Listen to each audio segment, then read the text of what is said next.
Welcome to this episode of the Harpreet Singh show. ਤੁਹਾਡਾ ਮੇਰਾ ਸਾਥ ਹੁੰਦਾ ਹੈ ਮੰਡੇ ਟੂ ਫਰਾਈਡੇ ਸਵੇਰੇ 8 ਤੋਂ ਲੈ ਕੇ 9 ਵਜੇ ਤੱਕ, ਮੰਡੇ ਟੂ ਥਰਸਡੇ ਰਾਤ ਨੂੰ 10 ਤੋਂ ਲੈ ਕੇ 11 ਵਜੇ ਤੱਕ, ਅਤੇ ਸੈਟਰਡੇ ਨੂੰ 2 ਵਾਰੀ ਸਾਂਝ ਪਾਉਂਦੇ ਹਾਂ, ਦੁਪਹਿਰ 2 ਤੋਂ ਲੈ ਕੇ 3 ਵਜੇ ਤੱਕ ਅਤੇ ਰਾਤ 8 ਤੋਂ ਲੈ ਕੇ 9 ਵਜੇ ਤੱਕ। ਜਿਸ ਤਰ੍ਹਾਂ ਪ੍ਰੋਵਿੰਸ਼ੀਅਲ ਚੋਣਾਂ ਨੇੜੇ ਆ ਰਹੀਆਂ ਨੇ, ਉਸੇ ਦੇ ਤਹਿਤ ਹਰ ਰਾਈਡਿੰਗ ਤੋਂ ਉਮੀਦਵਾਰਾਂ ਨੂੰ ਬੁਲਾ ਕੇ ਤੁਹਾਡੇ ਨਾਲ ਅਸੀਂ ਸਾਂਝ ਬਣਾ ਰਹੇ ਹਾਂ। ਅੱਜ ਤੁਹਾਨੂੰ ਲੈ ਕੇ ਜਾਵਾਂਗੇ ਅਸੀਂ ਨਿਊਟਨ ਨਾਰਥ ਡੈਲਟਾ, ਜਿੱਥੋਂ ਕਿ NDP ਦੇ ਉਮੀਦਵਾਰ ਹਨ ਸਿਲਵੀਆ ਬਿਸ਼ਪ। ਇਹ ਪੇਸ਼ੇ ਵਜੋਂ ਇੱਕ ਟੀਚਰ ਸਨ, ਲੇਕਿਨ ਇਹਨਾਂ ਨੇ NDP ਵਿੱਚ ਇਸ ਪ੍ਰੋਵਿੰਸ਼ੀਅਲ ਇਲੈਕਸ਼ਨਸ ਵਿੱਚ ਜੰਪ ਕਰਨ ਦੀ ਸੋਚੀ। ਆਓ ਇਹਨਾਂ ਨਾਲ ਗੱਲਬਾਤ ਕਰਦੇ ਹਾਂ ਕਿ ਇਹਨਾਂ ਦੀ ਰਾਈਡਿੰਗ ਦੇ ਵਿੱਚ ਕਿਹੜੇ-ਕਿਹੜੇ ਇਸ਼ੂਜ਼ ਚੈਲੰਜਸ ਲੋਕ ਫੇਸ ਕਰ ਰਹੇ ਨੇ ਤੇ ਨਾਲ ਇਹ ਕਿਹੜਾ ਇੱਕ ਆਲਟਰਨੇਟਿਵ ਜੋ ਹੈ ਲੋਕਾਂ ਨੂੰ ਦੇ ਰਹੇ ਨੇ। Welcome to the program. Thank you for having me back. Thanks. So Sylvia, as we discussed last time, we know who you are. I just explained you are a teacher and you jumped into provincial politics. So I'd like to focus today on your riding, Surrey Newton, and in Newton-North Delta. Correct. And in this, what kind of issues, challenges are the people facing as you go and talk to them through door knocking and campaigning?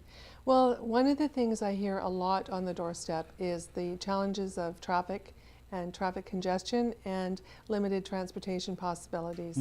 And particularly on days like today when the weather is not so great, we know that the incidence of traffic congestion can increase because of accidents. Right. We also know most significantly that in our neighborhoods, so much traffic goes through the neighborhoods, it's almost chopping them up into individual little enclaves. Right. And people worry about the safety for their children trying to cross the street and get to school, for the safety of their elders who are out walking, and the general ability to move around. That's one thing I hear a lot about. Okay.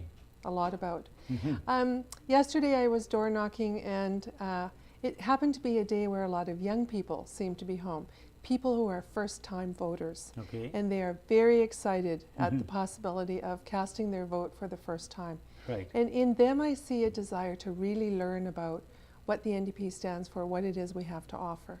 So that's a very gratifying, that's on the positive side, a very gratifying exchange. And as you mentioned the youngsters, is any talk about education problems and the way the fees has gone high? Are the youngsters talking about education also? One of the things they are not aware of yet, but I take every opportunity to let them know that Adrian Dixon, the NDP, has said for post-secondary education skills and training, there will be a forgivable grant, a total value of $100 million a year, and their eyes light up at the prospect of knowing they have an opportunity, that they can get the education they want, and they're not going to have the student debt that perhaps my children have had because the same opportunity wasn't there. Right. They're very, very excited about that prospect. What about healthcare? Are people satisfied with the healthcare facilities? A couple of things. Can I just go back to the education question? Please. The other thing I wanted to mention on the K-12 education side, I also have run into a lot of parents, coincidentally, with children with special needs.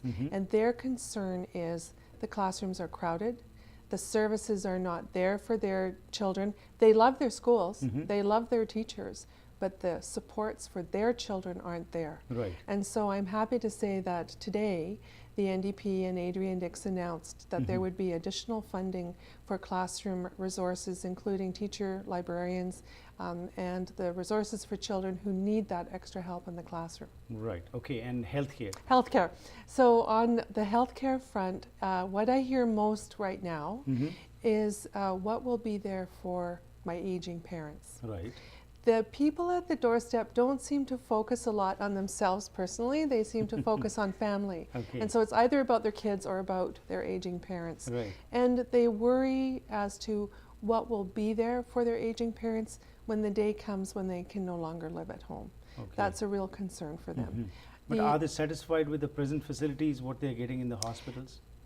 Again, they love the nursing staff and they love their doctors. They do have complaints about the long waiting lists, the long times sitting in emergency if you arrive at emergency, because they have to deal with the most serious cases first. Right. One of the things that Adrian Dix talks about, and which is why I'm so thrilled to be a candidate on his team, is that there will be additional funding for community resources. Can we do things that are proactive? Right. Can we provide resources in the community to help with some of the needs? I don't know about you, but it's very difficult. If I don't know if you've gone to your GP lately, is what I want to say.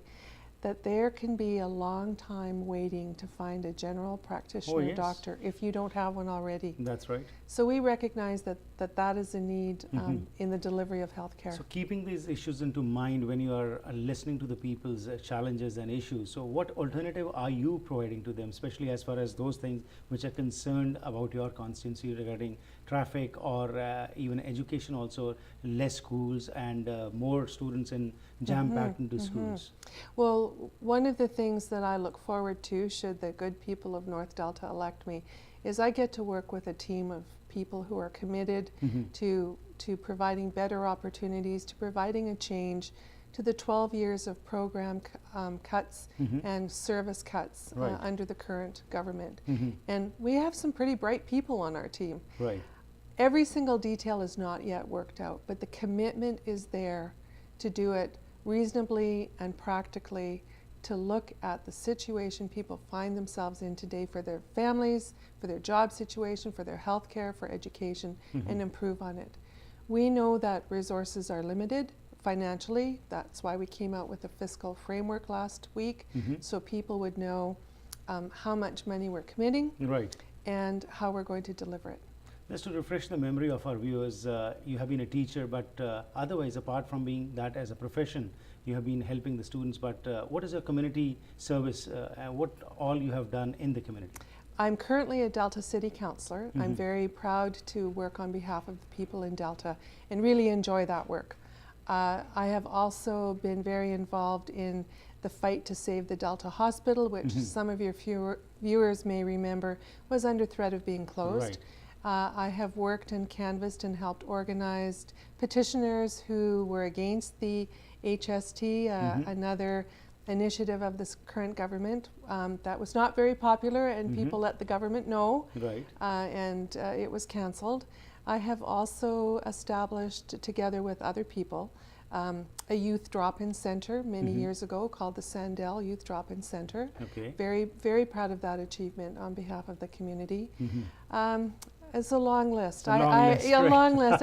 You know, I have but lived you have there. been very much involved with the community at large. Yes, for 45 years, all my years of living there. Right. Definitely. Now that the time has come and May the 14th people are going to vote and they're going to elect someone from your constituency, why should the public vote for Sylvia Bishop? First of all, I'm a hard worker. I'm very committed to my community. My roots are in the community of Delta, and I care deeply about it, and I know it well. I am very inspired by the positive message that Adrian Dix brings. It's the kind of message that people are responding to on the doorstep, and I'm committed to the change. So when the good people, I'm being optimistic, elect me on May 14th, my office is going to be open and ready, and I'm going to be accessible to listen, because it isn't about talking to people. It's listening to what they have to say to you, and then going and acting on their behalf to solve their issues. Congratulations and best wishes for May the 14th. Thank you very much, Harpreet. Thank you. So ਅੱਜ ਸਿਲਵੀਆ bishop ਜਿਹੜੇ ਕਿ ਸਾਡੇ ਅੱਜ ਮਹਿਮਾਨ ਆਏ ਸਨ, ਇਹਨਾਂ ਨੇ ਗੱਲਬਾਤ ਕੀਤੀ ਨਿਊਟਨ ਨਾਰਥ ਡੈਲਟਾ ਤੋਂ ਕਿ ਇਸ ਰਾਈਡਿੰਗ ਦੇ ਵਿੱਚ ਜਿਹੜੀਆਂ ਸਮੱਸਿਆਵਾਂ ਨੇ ਲੋਕਾਂ ਦੀਆਂ ਉਸ ਵਿੱਚ ਮੁੱਖ ਤੌਰ ਦੇ ਉੱਤੇ ਟ੍ਰੈਫਿਕ ਦੀ ਸਮੱਸਿਆ ਹੈ, ਐਜੂਕੇਸ਼ਨ ਦੇ ਬਾਰੇ ਇਹਨਾਂ ਨੇ ਗੱਲ ਕੀਤੀ, ਉਸ ਦੇ ਨਾਲ ਹੀ ਇਹਨਾਂ ਨੇ ਹੈਲਥ ਕੇਅਰ ਫੈਸਿਲਿਟੀਜ਼ ਬਾਰੇ ਵੀ ਗੱਲਬਾਤ ਕੀਤੀ ਹੈ। ਨਾਲ ਜਦੋਂ ਇਹਨਾਂ ਨੂੰ ਮੈਂ ਪੁੱਛਿਆ ਕਿ ਤੁਹਾਨੂੰ ਕਿਉਂ ਲੋਕ ਵੋਟ ਪਾਉਣ, ਤਾਂ ਇਹਨਾਂ ਨੇ ਕਿਹਾ ਮੈਂ ਇੱਕ ਹਾਰਡ ਵਰਕਰ ਹਾਂ, ਇੱਕ ਟੀਚਰ ਵਜੋਂ ਪੇਸ਼ੇ ਵਜੋਂ ਇਹ ਕੰਮ ਕਰਦੇ ਰਹੇ ਨੇ, ਪਰ ਉਸ ਤੋਂ ਇਲਾਵਾ ਡੈਲਟਾ ਦੇ ਸਿਟੀ ਕਾਉਂਸਲ ਵਿੱਚ ਵੀ ਐਜ਼ ਅ ਕਾਉਂਸਲਰ ਇਹ ਆਪਣੀ ਸਰਵਿਸ ਜੋ ਹੈ ਨਿਭਾਉਂਦੇ ਰਹੇ ਨੇ। ਤੇ ਇਹਨਾਂ ਦਾ ਕਹਿਣਾ ਹੈ ਕਿ ਮੈਂ ਬਹੁਤ ਸਾਰੇ ਕੰਮਾਂ ਵਿੱਚ ਇਨਵੋਲਵ ਰਹੀ ਹਾਂ, ਤੇ ਕਿਉਂਕਿ ਮੈਂ ਹਾਰਡ ਵਰਕਰ ਹਾਂ, ਮੈਂ ਲੋਕਾਂ ਦੀ ਆਵਾਜ਼ ਸੁਣਾਂਗੀ, ਤੇ ਮੇਰਾ ਜਿਹੜਾ ਦਫ਼ਤਰ ਹੈਗਾ ਖੁੱਲ੍ਹਿਆ ਰਹੇਗਾ, ਤੇ ਮੈਂ ਹਮੇਸ਼ਾ ਹੀ ਲੋਕਾਂ ਦੇ ਜਿਹੜੇ ਕੰਮ ਨੇ ਉਹਨਾਂ ਨੂੰ ਪੂਰਾ ਕਰਨ ਲਈ ਯਤਨਸ਼ੀਲ ਰਹਾਂਗੀ।